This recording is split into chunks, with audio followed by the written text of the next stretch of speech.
महाराष्ट्र के अंदर अबू आसिम आज़मी एआईएमआईएम के जाल में इस तरीके से फंस गया है कि वो अपना सीट निकालना जो है अब उनके लिए मुश्किल हो सकता है। क्या है सिचुएशन, क्यों बन गया है ऐसा, आइए थोड़ा सा बात कर लेते हैं। और कहते हैं ना कि अगर आप अकड़ दिखाओगे तो फिर प्रॉब्लम जो है आपको ही होने वाला है। एआईएमआईएम के सामने अकड़ दिखा रहे थे और अब इस तरीके से फंस गए हैं कि अगर वो अपना सीट निकाल ले तो बहुत बड़ी बात होगी। दोस्तों, महाराष्ट्र के अंदर जो है बहुत अलग तरीके का पॉलिटिक्स चल रहा है, जहां पर समाजवादी पार्टी ये कह रहे थे कि महागठबंधन के अंदर या एमवीए के अंदर हम शामिल हैं, और वो डिमांड कर रहे थे लगातार। पहले वो 12 सीट का डिमांड कर रहे थे और उसके बाद फिर 5 सीट का डिमांड कर रहे थे, बीच में यहाँ तक 8 सीट का आया और फाइनली चीज़ें क्लियर हो गई कि महाराष्ट्र के अंदर महागठबंधन कहें या एमवीए कहें, उसके अंदर अबू आसिम आज़मी साहब की जो पार्टी समाजवादी पार्टी है वो फ़िलहाल जो है गठबंधन के अंदर शामिल नहीं है और उनकी पार्टी 8 सीटों पर चुनाव लड़ रही है। लेकिन एमवीए का कमाल कहें या एमवीए का एक तकनीक कहें कि उन्होंने जो है सपा के सामने सिर्फ 2 सीटों पर अपना उम्मीदवार नहीं उतारा है, बाकी जगहों पर जो है उनके उम्मीदवार भी है। और 8 सीटों की अगर बात की जाए समाजवादी पार्टी की, तो उन 8 में से 4-5 सीट पर जो है उन्होंने एमआईएम के सामने अपना उम्मीदवार उतारा है। और एमआईएम ने इस तरीके से जाल बिछाया कि अबू आसिम आज़मी साहब जो है वो खुद फंस गए हैं और शायद वहाँ से निकलना उनके लिए मुश्किल हो सकता है। क्या है वो, कैसे है वो, मैं आपको बताने की कोशिश करता हूँ। बेसिकली यानी कि अबू आसिम आज़मी साहब जो है वो लगातार एएमएम के ऊपर हमला कर रहे थे, लगातार असदुद्दीन ओवैसी साहब के ऊपर हमला कर रहे थे। क्या नहीं कहा उन्होंने ओवैसी को एजेंट कहा बीजेपी का। उन्होंने यहाँ तक ये कह दिया कि मुस्लिम क़यादत को अगर मजबूत करना है, मुस्लिम क़यादत में रहना है, ये वो पाकिस्तान चले जाओ, बला बला इस तरीके की चीज़ें कही है। उन्होंने ये भी कहा कि जो समाजवादी पार्टी को वोट नहीं करेगा तो मुसलमान हो नहीं सकता। उन्होंने ये भी कहा, पता नहीं और क्या क्या नहीं कहा। फिर फाइनली जो है वो जिस सीट से चुनाव लड़ रहे हैं वो जगह का नाम है मानखुर्द, यानी कि मानखुर्द से जो है वो साहब अबू आसिम आज़मी साहब जो है चुनाव लड़ रहे हैं।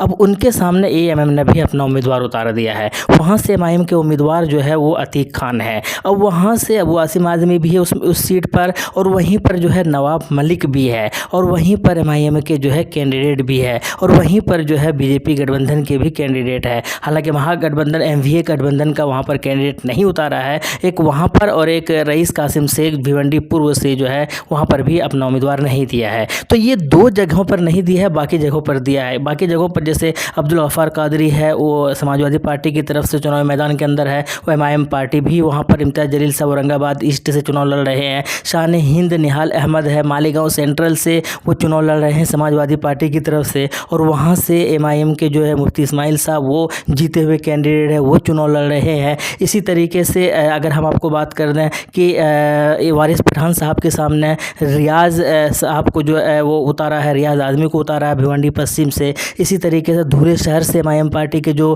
कैंडिडेट जीते हुए हैं वो उनके सामने उतारा है इरशाद जागीदार को। तो इस तरीके से 4 से 5 उम्मीदवार को एमआईएम के सामने उतारा है इन्होंने। अब इस बेवकूफ़ से कहें कि आप एमआईएम के सामने एमआईएम की जगह लेना चाहते थे महाराष्ट्र के अंदर, लेकिन अब हाल क्या है? अब हाल अपना ये है कि मानखुर्द के अंदर जो आप जीते हुए आ रहे थे वो सीट आपके लिए बचाना मुश्किल हो गया है। क्योंकि याद रहे कि जब एआईएमआईएम ने 2014 में इनके सामने अपना उम्मीदवार उतारा था, तो उस वक्त 2014 के अंदर ये साहब अबू आसिम आज़मी सिर्फ 41,000 वोट ला पाए थे। जब 2019 में एमआईएम ने इनको समर्थन दिया था और एमआईएम ने अपना उम्मीदवार नहीं उतारा था, तो उस वक्त अबू आसिम आज़मी जो है 70,000 के आसपास वोट लेकर आए थे। आप डिफरेंस देख सकते हैं, आप अंतर देख सकते हैं कि जब एमआईएम के उम्मीदवार इनके सामने उतरते हैं उस वक्त इनका क्या हाल रहता है, और जब जो है इनके सामने नहीं उतरते तो उस वक्त क्या हाल होता है। अब देखिए 2014 के अंदर एमआईएम ने अपना उम्मीदवार उतारा था और उस वक्त कम वोट लाए थे। पहली बार वो चुनाव लड़ रहे थे, पहली बार जो है एमआईएम का एक एक्सपीरियंस और तजर्बा था, इसलिए वो बहुत कम वोट लाने की वजह से इनको प्रॉब्लम हो गया था। लेकिन इस बार 2024 की अगर बात की जाए तो यहाँ पर एमआईएम के एक ऐसे उम्मीदवार मैदान के अंदर है जिनका नाम अतीक खान है। अब अतीक साहब जो है ये छोटे मोटे और जो है वो ऐसे तो नेता है नहीं, वो एक बड़ा फेस बनकर निकल रहे हैं। उनके सामने हुजूम है, वो लोगों के साथ जा रहे हैं, लोग उनको सपोर्ट कर रहे हैं। इससे साफ पता चल रहा है कि भाई एमआईएम की वजह से और उस साहब की वजह से जो है बहुत सारे सपोर्टर्स उनके पास है।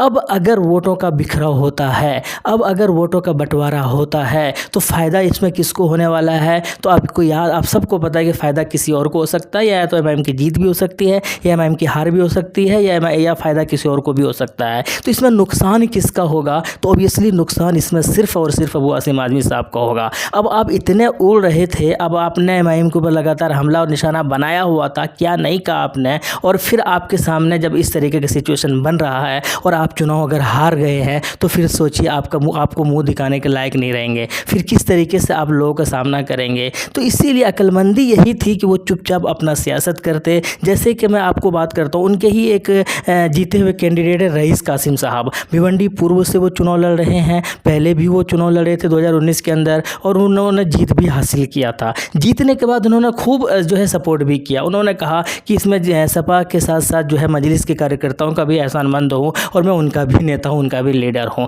अब देखिए, भले ही वो एमआईएम के लीडर नहीं है, भले ही वो साहब जो है एमआईएम को पसंद ये करे या ना करे, वो किसी और पार्टी के हैं, लेकिन उनके जीत की वजह से, या उन्होंने एक जुमला बोलने की वजह से, या एमआईएम के खिलाफ वो नहीं बोलने की वजह से जो है एमआईएम ने उनके सामने उम्मीदवार भी नहीं उतारा है। अब यहाँ से समाजवादी के पार्टी के ये उम्मीदवार आसानी से जीत सकते हैं, यहाँ से एमआईएम को इनको फ़ायदा मिल सकता है। लेकिन आपको क्या होगा अबू आसिम आज़मी, आप लगातार इनके ऊपर हमला करते हुए आ रहे थे, लेकिन आपके सामने ही एक उम्मीदवार उतार कर खड़ा कर दिया है। अब यहाँ से अगर आप जीत रहे हैं और हार रहे हैं, अब आपकी मर्जी है और आपके ऊपर है, वो डिपेंड करता है कि किस तरीके से आप सियासत करते हैं। तो इस तरीके से महाराष्ट्र के अंदर अबू आसिम आज़मी फ़िलहाल एमआईएम के जाल में फंस चुके हैं। अब अगर एमआईएम के उम्मीदवार या एमआईएम के कहने पर एमआईएम के उम्मीदवार बैठ जाते हैं, तो यहाँ से अबू आसिम आज़मी को फ़ायदा हो सकता है। लेकिन मुझे लगता नहीं है कि एमआईएम के उम्मीदवार अतीक खान वहाँ बैठने वाले हैं। वो चुनाव लड़ेंगे, ये बात भी तय है, और उन्होंने नॉमिनेशन भी कर लिया है, एक्सेप्टेड भी हो गया है फॉर्म।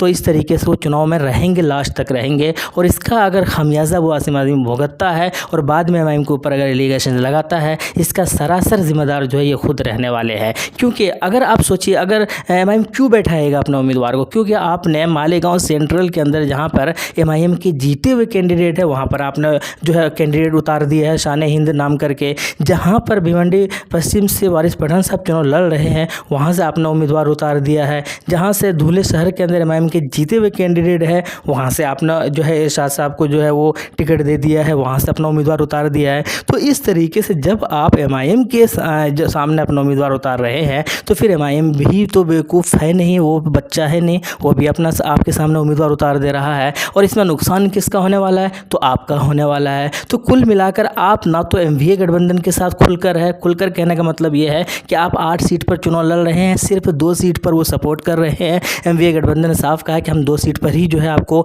जो है साझा कर सकते हैं, और वो 2 सीट पर उन्होंने अपना उम्मीदवार उतारा नहीं है। अब जो है आप अब्दुल गफ्फार कादरी साहब को शामिल करके टिकट दे रहे हैं इम्तियाज़ जलील साहब के सामने, जो कि जीत भी नहीं सकते हैं उनके सामने, वो इम्तियाज़ जलील साहब के सामने कभी आपके उम्मीदवार। तो इस तरीके से अगर आप इनके बारे में नहीं सोच रहे हैं, और फिर अगर आप बाद में बच्चे की तरह रोएंगे कि एमआईएम की वजह से हमारे विधायक हार गए, एमआईएम की वजह से हमारे उम्मीदवार हार गए, एमआईएम की वजह से ये हो गया वो हो गया, तो फिर सरासर इसके ज़िम्मेदार आप ही रहने वाले हैं। अब आपने जो है जैसा फल बोया है वैसा आप जो है वो काटेंगे। खैर, आपकी क्या राय है कमेंट बॉक्स में बताइएगा, और क्या लगता है आपको इस बार अबू आसिम आज़मी साहब जो है एमआईएम के जाल में फंस गया है और अपना सीट निकाल पाएगा या नहीं, कमेंट बॉक्स में बताइएगा। शुक्रिया।